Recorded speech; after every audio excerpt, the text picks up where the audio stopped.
미국의 갈보리 교회에서 목회하신 척 스미스 목사님은 미국의 베이비 붐 세대, 즉 1960년대 이후에 히피적으로 등장한 젊은이들을 위해서 선교한 목사님으로 알려져 있습니다. 교회를 아름답게 단장하고 교회에 아주 예쁜 깨끗한 카펫을 쫙 이렇게 깔아두었는데, 이 젊은 히피족들이 몰려와가지고 신발도 신지 않고 맨발로 다니는 이 히피족들이 와가지고 교회를 막 더럽히는 것이었어요. 그래서 교회 중직들이 어느 날 목사님을 찾아와서 목사님에게 건의를 했습니다. 목사님, 그 지저분한 젊은이들이 교회를 찾아와서 교회를 더럽히고 있는데 좀 이 문제를 좀 어떻게 해결해 주시면 좋겠습니다. 건의를 했습니다. 그때 이 척 스미스 목사님이 이렇게 말했다고 합니다. 그러면 카페트를 다 걷어버리십시오. 교회 중직들은 젊은이들이 교회를 찾아와서 교회를 더럽힌다고 그것을 불만을 했는데, 목사님은 오히려 그 젊은이들이 교회에서 마음껏 신앙생활할 수 있도록 하기 위해서는 교인들이 신경 쓰이는 그 카페트를 차라리 걷어내는 게 그게 유익하겠다라고 그렇게 말씀을 해주신 것입니다. 젊은이들에게 도움이 되어야 할 교회가 카펫 때문에 문제가 된다면 그 카펫을 걷어내는 것이 맞다라고 목사님은 생각했던 것입니다. 사람을 참 바꾼다라는 것이 참 어렵습니다. 바꾼다라고 하는 것이 사람들에게는 일종의 거부감을 갖게 합니다. 변화와 또 바뀌어지는 것에 대해서 나이가 들면 들수록 더 어려움이 있는 것 같습니다. 왜냐하면 사람은 누군가 지금 자기의 모습이 잘못되었다라는 사실을 인정하고 싶지가 않기 때문에 바꾸려고 하지를 잘 않습니다. 하지만 하나님께서 원하시는 삶을 우리가 살기 위해서는 끊임없이 나 자신을 내려놓고 바꾸어 가야 될 줄로 믿습니다. 복음과 선교를 위해서 세워진 교회가 교회를 유지하는 교회로 전락한다면 그 교회는 더 이상 소망이 없을 겁니다. 선교와 복음을 위해서 교회가 거기에 맞춰서 발맞춰 달려갈 때 그 교회가 비전이 있고 그리고 소망이 있는 교회가 될 줄로 믿습니다. 오늘은 우리의 삶의 방식을 어떻게 바꿀 것인가에 대한 말씀을 좀 나눠보려고 합니다. 오늘 말씀을 통해서 나에게 있는 삶의 문제는 무엇인가, 또 하나님께서 우리에게 바꾸기를 원하는 그러한 우리의 삶의 방식은 무엇인지를 같이 함께 고민해보고 나눠볼 수 있기를 바랍니다. 첫 번째로 우리가 바꿔야 될 삶의 방식은 그리스도로 충만한 삶을 살라는 것입니다. 저를 따라하겠습니다. 그리스도로 충만한 삶을 살라. 그리스도로 충만한 삶을 살라. 그리스도가 내 안에서 가득 차고 넘치는 삶을 살라는 것입니다. 지난 주일날 이제 회복과 부흥에 관한 시리즈 설교를 시작하면서 기본으로 돌아가자, 그런 이제 설교를 했습니다. 우리의 신앙의 기본기가 중요하니까 기본기를 잘 다지고 가자라고 하면서 그 신앙의 기본기로서 제가 세 가지를 이야기했습니다. 예배와 기도와 전도에 대한 말씀을 여러분들에게 전했습니다. 그러면서 예배에 목숨을 걸자, 예배가 너무 중요하니까 예배에 목숨을 걸자, 그러면서 그 예배에 목숨을 걸기 위해서 주중 예배에 한번 최선을 다해보자, 그런 말씀을 전했어요. 또한 기도가 중요하니까 기도를 위해서 새벽에 더 깨어 기도하자라고 하는 말씀도 전했고, 그리고 전도가 중요하니까 전도를 위해서 더 많은 성도들이 전도에 참여하면 좋겠다, 그런 말씀을 제가 전했습니다. 이 설교를 듣고 우리 교인들이 거기에 따라서 즉각적으로 반응을 한다면 얼마나 좋을까요? 주중 예배에 열심히 참석하십시오 라는 설교를 듣고 주중에 더 많은 성도들이 교회 나와서 예배를 할 수 있다면 얼마나 좋을까요? 새벽에 기도하는 것이 중요합니다. 새벽에 기도로 새벽을 깨웁시다, 그렇게 설교할 때 그 말씀을 들은 성도들이 새벽에 더 많이 나와서 기도한다면 얼마나 좋겠습니까? 전도가 중요하고 우리가 지금 더 전도에 열심을 내야 될 때니까 열심히 전도합시다, 그렇게 말씀을 전할 때 그 말씀을 들은 성도들 중에 더 많은 성도들이 전도하는 일에 참여한다면 얼마나 좋겠습니까? 그런데 실상은 그렇지 못하다라는 거예요. 설교자가 앞에서 말씀을 전하지만 그 말씀을 듣는 성도들이 즉각적으로 거기에 따라서 반응하기가 어렵다라는 거예요.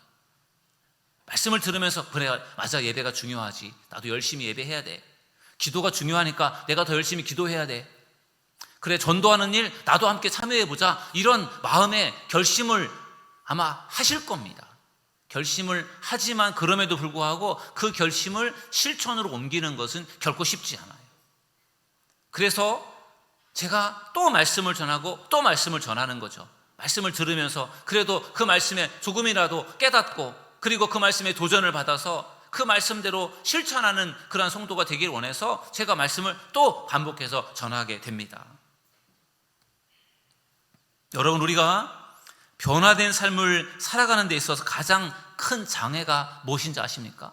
우리가 변화된 삶을 살아가는 데 있어서 가장 장애물이 뭐냐 하면요, 환경이 아닙니다. 다른 사람이 아닙니다. 바로 자기 자신이. 내 인생의 변화의 가장 큰 장애물은 바로 자기 자신이라는 거예요. 우리가 오랫동안 예수님을 믿고 있지만 그럼에도 불구하고 잘 변화되지 않는 자기 자신 때문에 답답하지 않습니까? 내가 이렇게 오랫동안 교회를 다니고 있는데, 내가 이렇게 열심히 기도하고 있는데 왜 이렇게 내가 안 변할까? 답답한 분들이 아마 계실 겁니다. 우리가 정말 예수님을 믿으면서 변화되기를 원한다면 그리스도로 충만한 삶을 살아야 될 줄로 믿습니다. 그리스도께서 내 안에 충만하게 가득하게 채워진다면 우리의 삶은 반드시 변화될 줄로 믿습니다. 그러면 그리스도로 충만한 삶이라는 것은 과연 어떤 것일까요? 오늘 우리가 읽은 본문 갈라디아서 2장 20절 말씀에서 그리스도로 충만한 삶이 과연 무엇인지를 분명하게 가르쳐주고 있습니다. 갈라디아 2장 20절 말씀을 다시 한번 읽어보실까요? 시작. 내가 그리스도와 함께 십자가에 못 박혔나니 그런즉 이제는 내가 사는 것이 아니요 오직 내 안에 그리스도께서 사시는 것이라. 이제 내가 육체 가운데 사는 것은 나를 사랑하사 나를 위하여 자기 자신을 버리신 하나님의 아들을 믿는 믿음 안에서 사는 것이라. 아멘. 아마 너무나도 많이 들어서 잘 알고 있는 말씀일 겁니다. 사도 바울의 유명한 고백이에요. 사도 바울이 뭐라고 고백합니까? 내가 그리스도와 함께 십자가에 못 박혀 죽었다라고 고백을 해요. 그러면서 옛날에 나는 이제 죽어서 없고 이제는 내 안에 누가 사느냐? 내 안에 그리스도께서 살아가신다라고 하는 것을 고백합니다. 과거에 나는 죽었고 나라는 사람은 죽었고 이제는 내가 사는 게 아니라 그리스도가 사는 삶을 바울이 고백하고 있는 것입니다.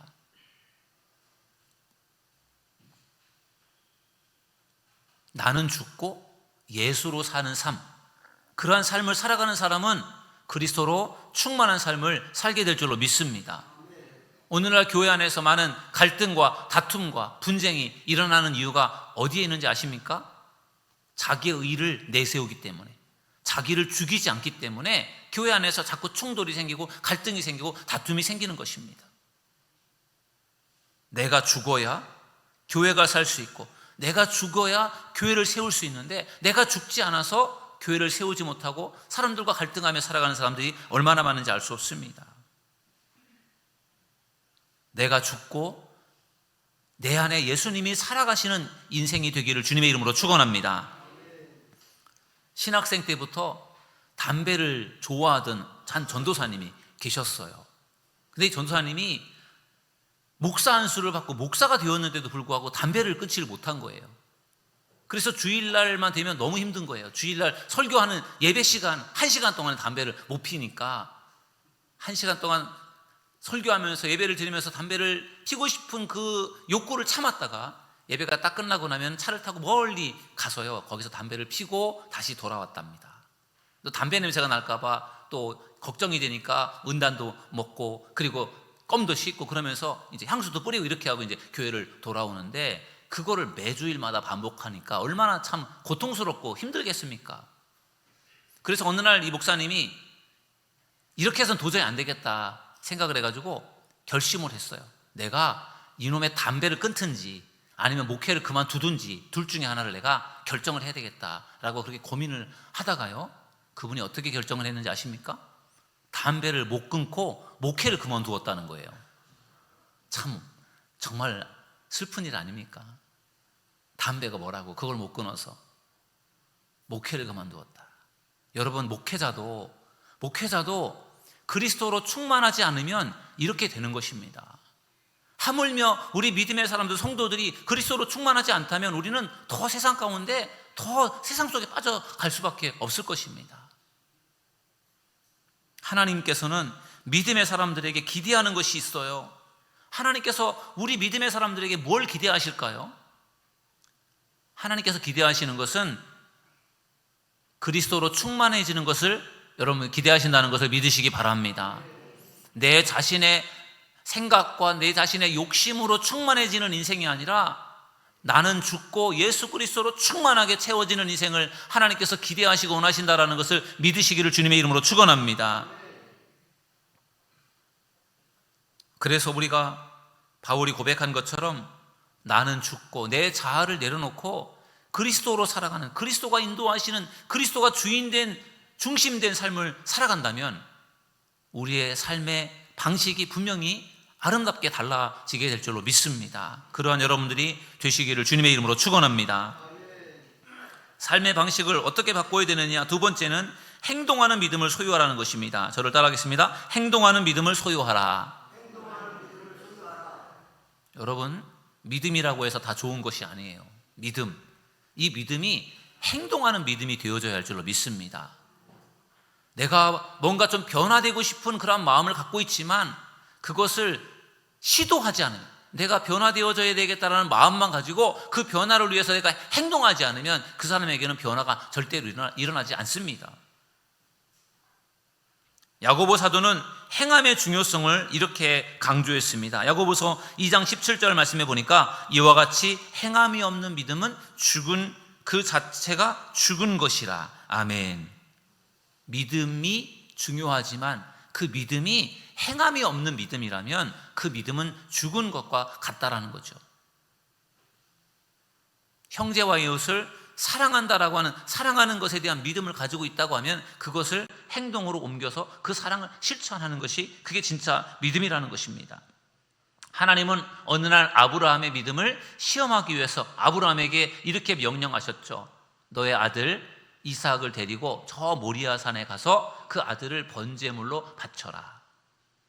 정말 끔찍한 그러한 하나님의 명령이었어요.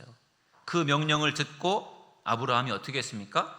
창세기 22장 3절에 보니까 이렇게 말씀합니다. 아브라함이 아침에 일찍 일어나 나귀의 안장을 지우고 두 종과 그의 아들 이삭을 데리고 번제에 쓸 나무를 쪼개어 가지고 떠나 하나님이 자기에게 일러주신 곳으로 가더니. 아멘. 하나님께서 명령하셨을 때 그 다음날 일찌감치 일어나서 그 채비를 갖추어서 하나님께서 명령하신 그 모리아 산으로 가는 거예요. 그 모습을 볼 때 아브라함이 행동하는 믿음의 사람인 것을 발견할 수 있는 것입니다. 하나님께서 말씀하시면 그 말씀이 정말로 도저히 순종하기 어려운 그러한 명령임에도 불구하고 아브라함은 그 명령에 순종하는 사람이었어요.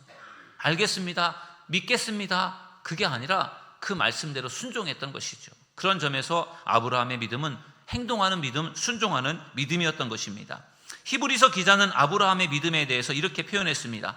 히브리서 11장 8절을 한번 읽어보실까요? 시작. 믿음으로 아브라함은 부르심을 받았을 때에 순종하여 장래의 유업으로 받을 땅에 나아갈새 갈 바를 알지 못하고 나아갔으며. 아멘. 이 히브리서 11장 8절에 나오는 아브라함 이야기는 아브라함이 처음에 창세기 12장에 하나님께서 부르셨을 때 그의 고향과 친척을 떠나는 그 장면이에요. 하나님께서 가라고 하는 땅이 어딘지도 모르는데, 갈 바를 알지는 못하는데 하나님께서 가라고 하니까 믿음으로 아브라함이 순종했던 그 모습을 우리에게 보여주는 것입니다. 그래서 아브라함의 믿음은 정말 순종하는 믿음이고 아브라함의 믿음은 행동하는 믿음임을 믿으시기 바랍니다. 그냥 믿기만 한 게 아니에요. 믿음대로 실천하고 순종하고 살았던 것입니다. 출애굽한 이스라엘 백성들이 광야를 행진하다가 광야에서 첫 번째 전쟁을 했죠. 바로 아말렉과의 전쟁이었습니다. 그 아말렉과의 전쟁을 할 때 하나님께서 모세를 통해서 주신 전략은 기도하면서 싸우는 전략이었어요. 출애굽기 17장 20절에 보니까 이렇게 말씀하고 있어요. 여호수아가 모세의 말대로 행하여 아말렉과 싸우고 모세와 아론과 훌은 산 꼭대기에 올라가서. 아멘. 여러분, 이스라엘 백성들은 오랫동안 애굽에서 종살이를 한 사람들이에요. 군인이 아닙니다. 노예들이에요. 싸워본 적도 거의 없는, 그저 일하는 그러한 기계처럼 일하는 노동자들이에요. 그런데 그들이 뭐 싸울 줄 아는 게 뭐가 있겠습니까? 뭐 무기가 있겠습니까? 뭐 농기구 정도 있겠죠. 그러니까 이 오랫동안 노예 생활을 하던 이스라엘 백성들을 이끌고 아말렉이라고 하는 그 족속들과 싸운다라는 것은 그것은 참 힘든 일이었을 거예요. 그런데 모세가 여호수아에게 지시를 해서, 여호수아는 사령관, 군대 사령관이니까 여호수아가 이제 백성들을 이끌고 나가서 이제 아말렉과 싸우는데, 그런데 그때 모세는 산에 올라가서 기도를 했습니다. 아론과 홀이라고 하는 두 명의 중요한 참모와 함께 산에 올라가서 기도를 했어요. 근데 그 전쟁이 참 희한한 것이, 모세가 손을 들고 열심히 기도를 하면 이스라엘이 승리를 거두었고, 모세가 손을 내리고 기도를 멈추면 아말렉이 이기는 것이었어요. 그것이 계속 반복이 되었어요. 결국 나중에는 아론과 홀이 모세의 손을 양쪽에서 붙잡고 계속 같이 기도할 때 이스라엘이 승리를 거두게 된 줄로 믿습니다. 아말렉과 이스라엘과의 전쟁에서 이스라엘이 승리를 거두게 된 것은 기도의 힘이었어요. 모세가 기도해서 이스라엘이 승리한 줄로 믿습니다. 그런데 모세가 기도만 한 것이 아니에요.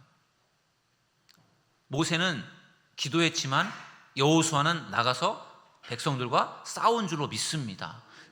백성들과 나가서 싸웠기 때문에 하나님께서 승리라고 하는 그런 선물을 주신 것이지, 그냥 다 손 놓고 기도만 했다면 아마도 그들은 승리를 하지 못했을 거예요. 그래서 중요한 것은 기도하며 싸우는 것입니다. 그것이 바로 행동하는 믿음의 사람들의 모습이에요.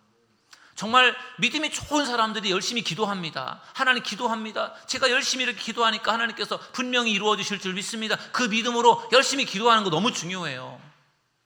그런데 기도만 해서는 안 된다는 거죠. 자기의 실력과 능력을 믿고 기도는 하지 않고 실력으로만 뭔가 승부를 걸려고 하는 사람도 역시 문제예요.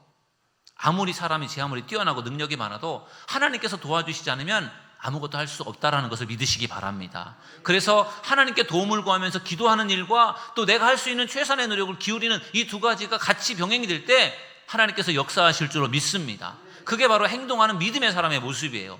기도하고 행동하는 거예요. 기도하고 실천하는 것이죠. 행동하는 믿음을 소유하려면 기도와 실천을 병행해야 될 줄로 믿습니다. 내가 공부를 잘해서 좋은 대학에 가고 싶다면 열심히 공부해야 됩니다. 그리고 열심히 기도해야 됩니다. 기도만 많이 한다고 해서 다 좋은 학교에 갈 수 있는 것이 아니고요. 공부만 열심히 한다고 해서 다 좋은 학교에 갈 수 있는 것이 아니에요. 물론 공부만 열심히 해서 좋은 학교 가는 사람들도 물론 있겠죠. 근데 정말 하나님께서 원하시는 것은 열심히 기도하고 열심히 공부하는 것임을 믿으시기 바랍니다. 그럴 때 하나님께서 그 사람을 믿음의 사람으로 잘 세워서 그 사람을 통해서 하나님께서 큰 일을 하시지 않겠습니까? 사업도 마찬가지입니다. 열심히 사업하는 거 매우 중요합니다. 그리고 열심히 기도하는 것 매우 중요해요. 사업만 열심히 한다고 되는 것이 아니고 기도만 열심히 한다고 되는 것이 아니라 이 두 가지가 병행되어져야 된다는 것을 믿으시기 바랍니다. 그것이 성경적인 원리이고 하나님께서 원하시는 거예요. 하나님이 처음부터 끝까지 다 해주시겠지만 우리가 해야 될 일은 우리가 해야 된다는 것을 믿으시기 바랍니다. 기적을 체험하길 원하신다면 기도하면서 여러분들이 할 수 있는 최선의 노력을 기울이기를 주님의 이름으로 축원합니다. 그럴 때 하나님께서 여러분들에게 기적을 주실 줄로 믿습니다. 저는 우리 사도들교회 성도님들이 행동하는 믿음의 사람들이 되기를 주님의 이름으로 축원합니다. 열심히 기도하고 열심히 최선을 다하며 우리가 나아간다면 하나님께서 반드시 우리에게 놀라운 열매를 맺게 하실 줄로 믿습니다. 그것이 바로 우리가 바꿔야 될 삶의 방식이에요. 그리스도로 충만한 삶을 살아가는 것, 그리고 행동하는 믿음을 소유하는 것. 세 번째로 우리가 바꿔야 될 우리들의 삶의 방식은 뭐냐면요, 우선순위를 정하고 살아라는 것입니다. 저를 따라하겠습니다. 우선순위를 정하고 살아라. 여러분, 우리가 이 세상을 살아갈 때 우선순위가 매우 중요합니다. 제가 한 가지 실험을 해볼 것입니다. 여러분, 입구가 넓은 유리 항아리가 있어요.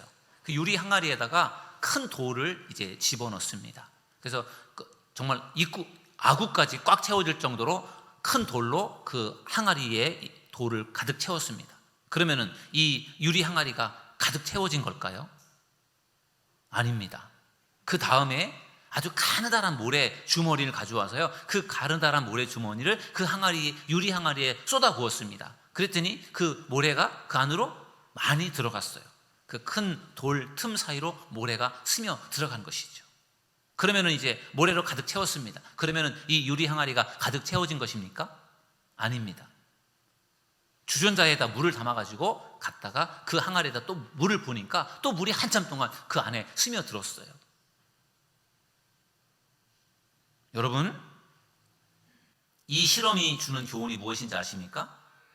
큰 것을 먼저 넣지 않으면 작은 것이 들어가지 못한다라는 것입니다.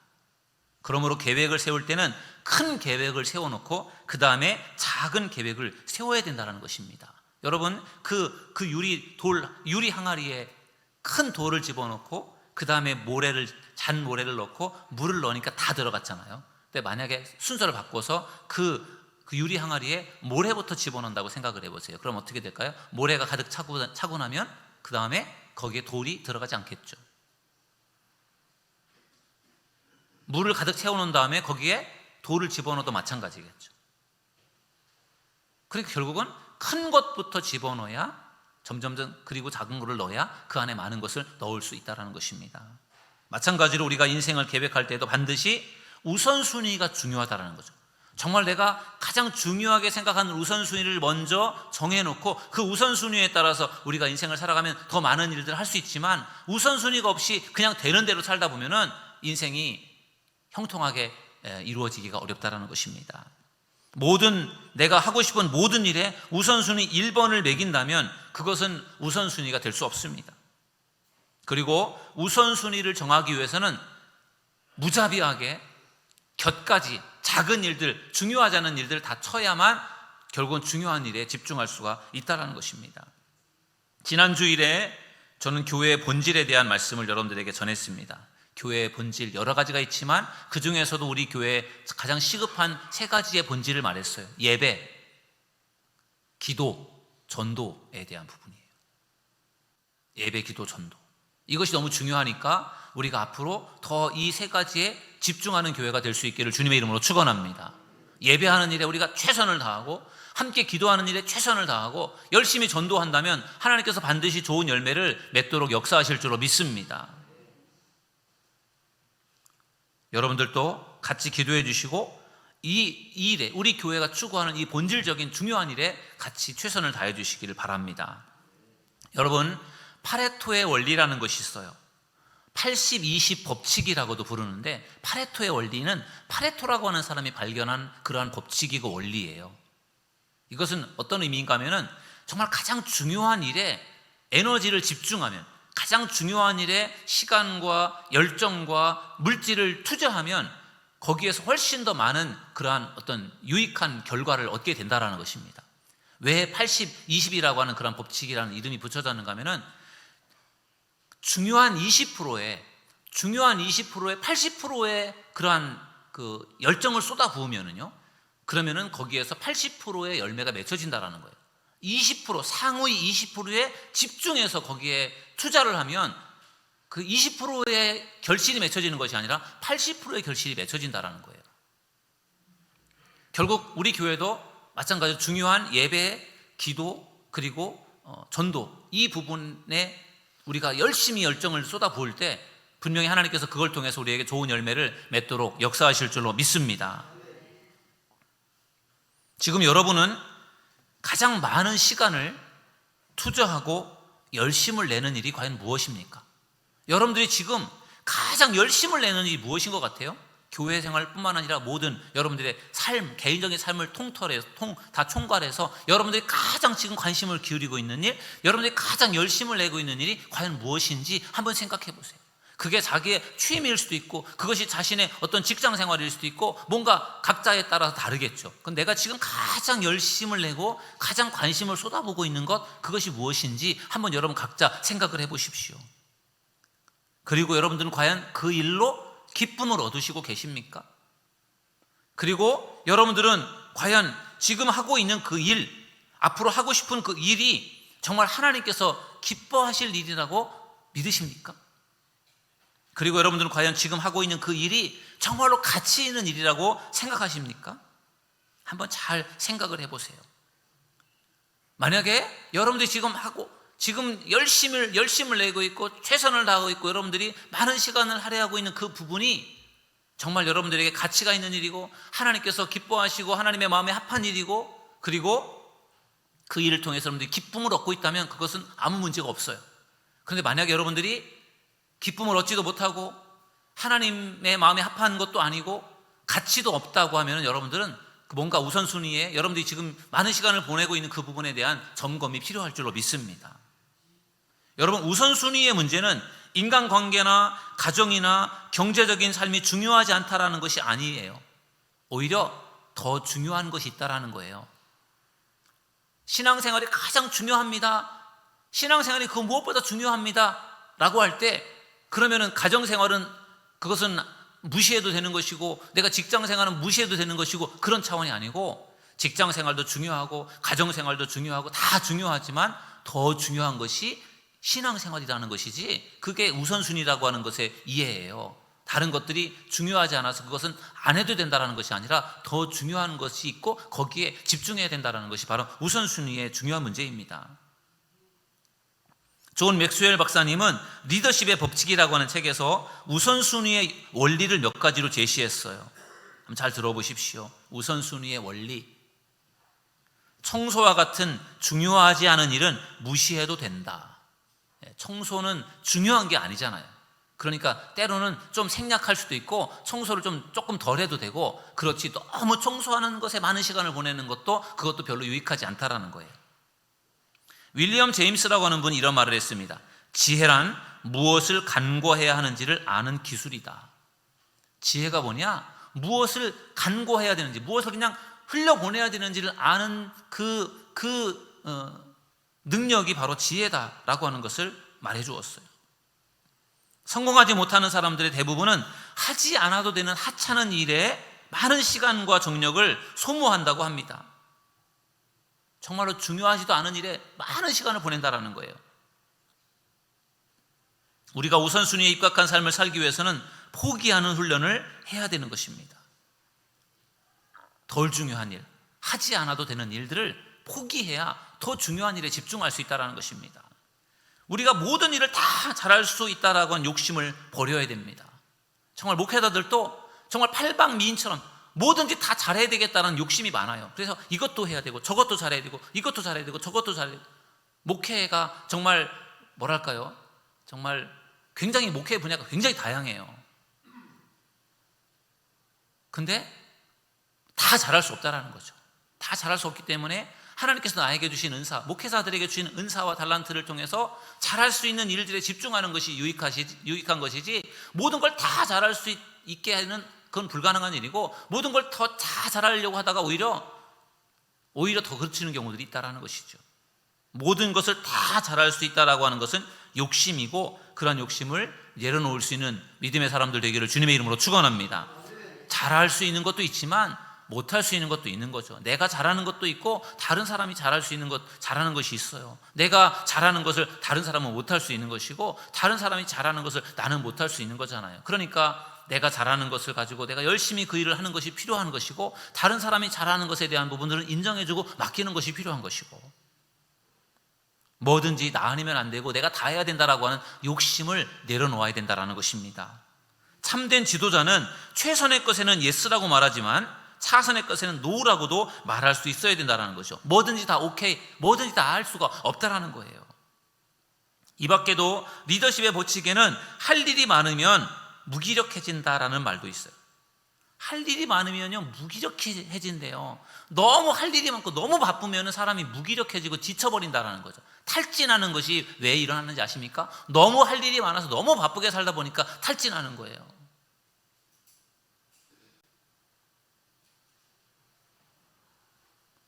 어느 정도 완급을 조절해야 된다는 거죠. 가끔씩 쉼도 필요한 것이고. 저희 친구 목사가 얼마 전에 개척을 했습니다. 지금 저희는 개척할 나이는 아니잖아요.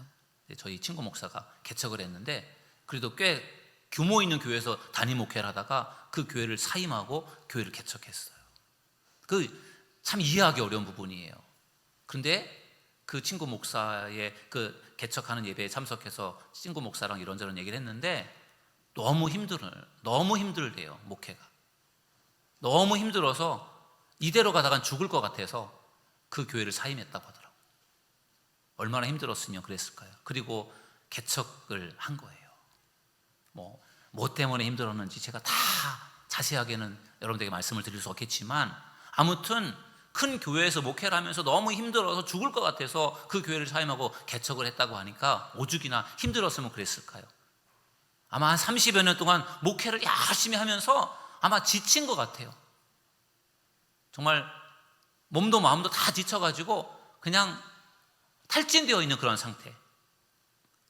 그래서 자기가 생각할 때는 더 이상 거기 있다간 죽을 것 같으니까 더 이상 못하겠다, 이렇게 된 것 같아요.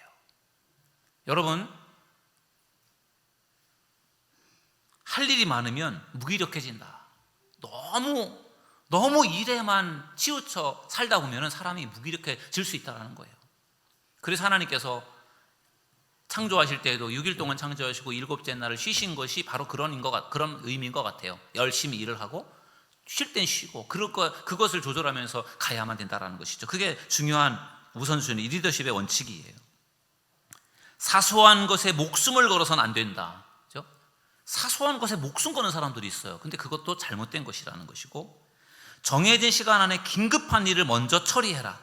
그렇죠? 급한 일들이 있잖아요. 그런 것들은 빨리빨리 처리를 해나가야 된다는 것이죠. 그리고 가족과 함께 시간 보내기를 우선시하라. 이런 것도 있어요. 가족을 등한시하고 가족을 배려하지 않는 것이 아니라 오히려 가족들과 함께 보내는 시간이 매우 중요하다는 것이죠. 여러분, 성경은 우리에게 정말 중요한 인생의 원리를 가르쳐 줍니다. 정말 너무너무 중요한 인생의 원리를 성경에서 우리에게 가르쳐 주는데, 그 말씀이 바로 잠언 16장 9절이에요. 제가 너무 좋아하는 말씀이고 여러분들도 잘 아시는 말씀인데, 잠언 16장 9절을 함께 읽어보시겠습니다. 시작. 사람이 마음으로 자기의 길을 계획할지라도 그의 걸음을 인도하시는 이는 여호와 신이라. 아멘. 여러분, 아무리 능력이 많아도, 제 아무리 인생의 계획을 아무리 잘 세워도, 사업의 계획을 아무리 잘 세워도 그것을 인도하시는 분은 누구라고요? 하나님이심을 믿으시기 바랍니다. 내가 능력이 많아서 내가 계획을 잘 세워서 그것이 항상 내 마음대로 내 계획대로 되지 않습니다. 하나님의 도우심과 인도하심이 있어야 된다는 거예요. 비록 내가 좀 부족하고 모자라도 하나님께서 그 사람의 인생을 이끌어 주시는 인생이 된다면 그 사람은 형통하고 복된 인생을 살게 될 줄로 믿습니다. 나만 열심히 하고 나만 잘해서 되는 것이 아니라 하나님의 은혜와 하나님의 도우심이 필요하다는 것입니다. 그런 차원에서 우리가 최고의 인생의 우선순위는 하나님께 두어야 될 줄로 믿습니다. 여러분, 하나님 믿으십니까? 하나님 천지 만물을 창조하시고 우리를 사랑하셔서 택하시고 과거에도 우리를 사랑해 주셨고 지금도 사랑하시고 앞으로도 사랑하시고 우리를 천국으로 영원한 생명의 길로 인도하시고자 하는 하나님, 그 하나님의 그 사랑과 능력을 우리가 믿어야 할 줄로 믿습니다. 그 하나님을 우리가 믿을 때 우리의 삶의 무엇보다도 우리의 삶의 우선순위를 하나님께 두는 인생이 되어져야 할 줄로 믿습니다. 내가 아무리 열심을 다해도, 내가 아무리 노력을 해도 그게 내 마음대로 되지 않지 않습니까? 하나님의 도우심과 인도하심이 절대적으로 필요하기 때문에 우리는 하나님께 우선순위를 두는 인생을 살아가야 될 줄로 믿습니다. 그러면 하나님께서 반드시 여러분들의 인생을 책임져 주실 줄로 믿습니다. 하나님을 믿고 하나님 앞에 내가 최선을 다한다면 하나님이 그 사람의 인생을 책임져 주시지 않겠습니까? 내가 하나님을 위해서 최선을 다했는데 하나님이 나의 인생을 책임져 주시지 않는다? 하나님이 그런 분이라면 우리가 하나님을 어떻게 믿겠어요? 정말 내가 이 땅에서 내가 하나님을 믿기 위해서, 하나님을 위해서 포기해야 되는 것들, 내가 하나님을 위해서 내가 손해봐야 되는 것들이 얼마나 많아요. 오늘 이 시간에도 하나님 앞에 나와 예배를 드리면서 우리가 포기하고 여기에 나온 사람들이지 않습니까? 세상적인 것들 포기하고 나왔잖아요. 지금 꽃도 피고 얼마나 아름다운 그러한 봄날이에요. 그런데도 우리가 다 포기하고 여기에 왔잖아요. 왜냐하면 하나님께 우선순위를 두는 사람이기 때문인 줄로 믿습니다. 우리가 하나님께 우선순위를 두고 나아간다면 하나님께서 반드시 여러분들의 인생을 책임져 주실 줄로 믿습니다. 우리가 생각지도 못했던 방법으로 분명히 하나님께서 도와주실 줄 믿습니다. 그런 차원에서 우리는 하나님께 우선순위를 두고 살아가야 될 줄로 믿습니다. 세상 사람들이 볼 때는 미련해 보이고 그것이 잘못된 것처럼 보일지 몰라도 하나님께 우선순위를 두고 살아가는 우리들의 인생, 반드시 하나님께서 책임져 주실 것을 믿습니다. 오늘 우리의 삶의 방식을 어떻게 바꿀 것인가에 대한 말씀을 나누었어요. 여러분들의 삶의 방식에 뭐 문제가 있지 않습니까? 여러분들은 과연 그리스도로 충만한 삶을 살고 있습니까? 여러분들은 과연 행동하는 믿음을 가지고 있습니까? 우선순위를 하나님께 두고 살고 계십니까? 여러분들의 삶의 방식에 뭔가 문제가 느껴진다면 오늘 말씀을 통해서 정말 다시 한번 결단할 수 있는 여러분들이 되길 바랍니다. 무엇보다도 나는 죽고 예수로 사는 삶을 살아간다면 우리들의 삶의 방식은 분명히 달라지게 될 줄로 믿습니다. 여러분 자신의 욕심과 자아를 내려놓고 그리스도께서 통치하는 삶을 살아가기로 결단하셔서 여러분의 삶의 방식이 달라지고 하나님이 기뻐하시는 인생을 살아가는 저와 여러분 모두가 되기를 주님의 이름으로 축원합니다. 우리 말씀을 생각하면서 찬양하시고 함께 기도하는 시간을 갖겠습니다. 내려놓지 못하는 모든 부분들 하나님 앞에 회개하면서 우리 이 시간에 용서하소서 이 찬양 함께 부르도록 하겠습니다. 주님 것을 내 것이라고, 주님 것을 내 것이라고 고집하며 살아왔네. 고집하며 살아와 금은부와 자녀들까지 금은부와 자녀들까지 주님 것을 내 것이라, 주님 것을 내 아버지여 철없는 종을 용서하여 주옵소서. 아버지여 철없는 종을 용서하여 주옵소서. 맡긴 사명 맡긴 재물을 맡긴 사명 맡긴 재물 주를 위해 쓰렵니다. 주를 위해 쓰 천하니 몸 내 것이라고, 천하니 몸 내 것이라. 주의 일을 멀리 했네. 주의 일을 멀리 해. 주신 이도 주님이시오. 주신 이도 주님이시오. 쓰실 이도 주님이라. 쓰실 이도 주. 아버지여 불충한 종을, 아버지여 불충한 종을 용서하여 주옵소서. 용서하여 주옵소서. 세상 유혹 다 멀리하고 유혹 다 멀리하 주의 일만 하렵니다. 주의 일만 하려. 주님 사랑 받기만 하고, 주님 사랑 받기만 하고, 감사할 줄 몰랐었네. 감사할 줄 몰랐어. 주님 말씀 듣기만 하고, 주님 말씀 듣기만 하. 실행하지 못했었네. 실행하지 못했어. 아버지여 연약한 종을, 아버지여 연약한 종을 용서하여 주옵소서. 주님 명령 순종하면서, 주님 명령 순종하면서 주를 위해 살렵니다. 주를 위해 우리 두 손 들고 찬양합니다. 아버지여 연약한 종을, 아버지여 연약한 종을 용서하여 주옵소서. 용서하여 주옵소서. 주님 명령 순종하면서, 주님 명령 순종하며 주를 위해 살렵니다. 주를 위해 살렵니다. 아멘. 여러분 이 시간 우리가 바꿔야 될 우리의 삶의 방식이 과연 무엇입니까? 나의 욕심과 생각을 내려놓고 그리스도로 충만한 삶을 살기 위해서는 우리의 삶의 방식을 바꿔야 합니다. 이 시간 연약하고 부족한 우리들을 용서해달라고 기도하고 하나님의 뜻대로 순종하며 살게 해달라고 이 시간 우리 주여 세 번 부르짖고 통성으로 기도하겠습니다. 주여 주여 주여 주여 불충한 종을 용서하여 주시옵소서.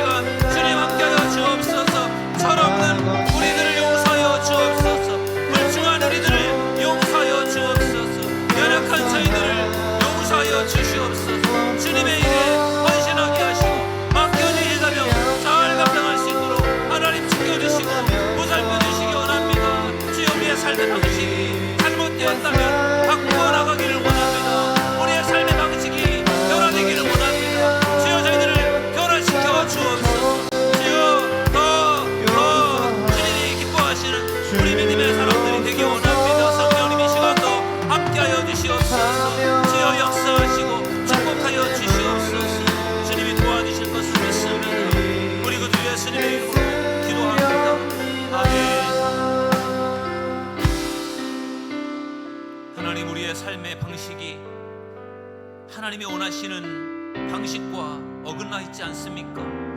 하나님은 우리의 자신의 욕심을 내려놓고 하나님의 뜻대로 순종하며 살아가라고 말씀하십니다. 하나님은 우리는 죽고 예수로 살라고 말씀하시는데 우리는 여전히 죽지 않고 우리가 우리의 인생을 통치하며 다스리려고 애쓸 때가 얼마나 많은지 알 수 없습니다. 하나님, 주님 것을 내 것이라고 고집하며 살아왔던 저희들, 하나님 우리들의 철없는 우리들의 모습과 연약한 우리들의 믿음을 용서하여 주시옵소서. 저희들 이 시간 정말로 주님이 원하시는 삶을 살기로 다시 한번 결단하기 원합니다. 우리의 삶의 잘못된 방식들을 내려놓게 하시고 하나님이 원하시는 삶의 방식으로 저희들 무엇보다 하나님께 우선순위를 두고 살아가는 인생으로 변화될 수 있도록 축복하여 주시옵소서. 예수님의 이름으로 기도드리옵나이다. 아멘.